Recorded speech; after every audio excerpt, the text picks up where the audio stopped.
Samsung's smaller, cheaper foldable is outselling expectations so hard that the company had to ramp up production just to keep up. So what is it about this smaller Galaxy Z Fold 8 that has people lining up?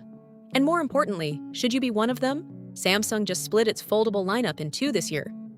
There's the Galaxy Z Fold 8 Ultra, which is the tall, boxy foldable we're used to, and then there's the regular Z Fold 8, smaller, wider, and a few $100s cheaper. But should you buy the Galaxy Z Fold 8? Here are my thoughts. Let's start with the thing that seems to be winning people over the most: the size. If you've ever used a flip phone, you know the appeal: small, pocketable, easy to live with. The trade-off is usually that it's thick when folded shut. Big book-style foldables solve that thickness problem, but then you're stuck with something tall and boxy that only opens into a big square screen. The Z Fold 8 kind of splits the difference. Closed, it's roughly the size of a passport, light enough and slim enough to just disappear into a pocket. Open it up though, and it stops feeling like a phone and starts feeling like a small tablet. And both screens hold up their end of the deal. They're bright, colorful, and easy to read even outside. The inner display's crease is barely there. You can catch it at certain angles if the light's just right, but run your finger over it and you genuinely can't feel it. Here's a problem that's plagued bigger book-style foldables for a while. Multitasking looks great on paper, but feels clunky in practice. On something like the Fold 8 Ultra, you can technically run 3 apps at once, but because the screen's more square-shaped, one app gets the full side of the display, while the other two get squished into halves on the other side.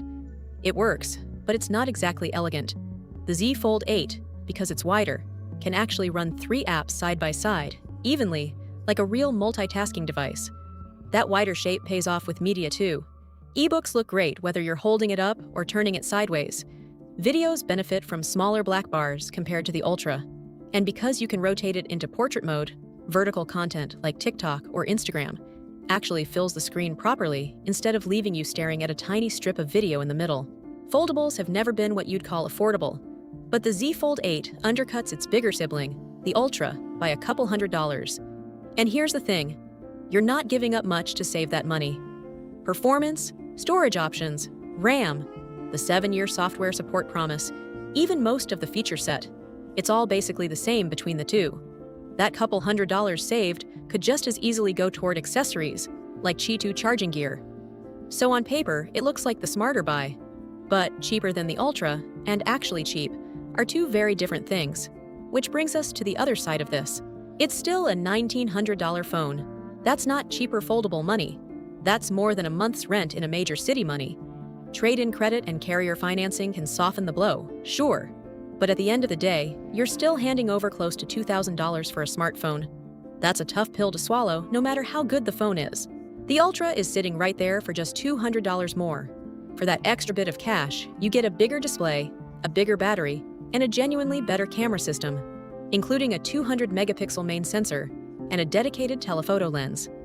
The Ultra also gets a feature called the Flex Panel, which turns part of the screen into a keyboard or a set of quick controls when you fold the phone at an angle. It's a neat trick the regular Fold 8 simply doesn't have. So the real question isn't, can you afford the Fold 8? It's, can you afford not to spend the extra $200 on the Ultra? Speaking of cameras, this is probably the Z Fold 8's weakest link.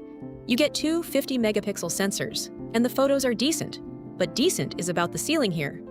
Side by side against other foldables, images from the Z Fold 8 come out noticeably less vibrant and less detailed. Low light is a struggle too, with more noise creeping in, and because there's no dedicated telephoto lens, zoomed-in shots lose a lot of detail fast. It's not a bad camera. It's just an average one wearing a flagship price tag, and yet another reason the Ultra starts to look tempting. And finally, the one that's going to sting for a specific group of people. There's still no S Pen support. Motorola's now shipping an active stylus on its own foldable, and Samsung still bundles an S Pen with its regular Galaxy S Ultra phones. So it's a bit of a head-scratcher that the foldable, with arguably the best canvas for writing and sketching, a big screen with a crease you can barely feel, still locks the stylus out entirely. That screen real estate feels like it's going to waste for anyone who wanted this to double as a notebook. So, should you buy it? If you've been put off foldables because they felt too big, too boxy, or too impractical day-to-day, the Z Fold 8 is genuinely the one that changes that. The size is the star of the show. It's the first foldable that manages to feel like a flip phone and a tablet at the same time. And that's not a small thing.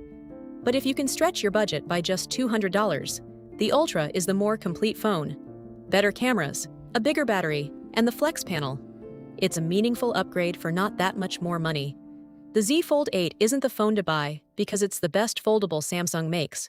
It's the phone to buy because it's the most livable one. And for a lot of people, that matters more.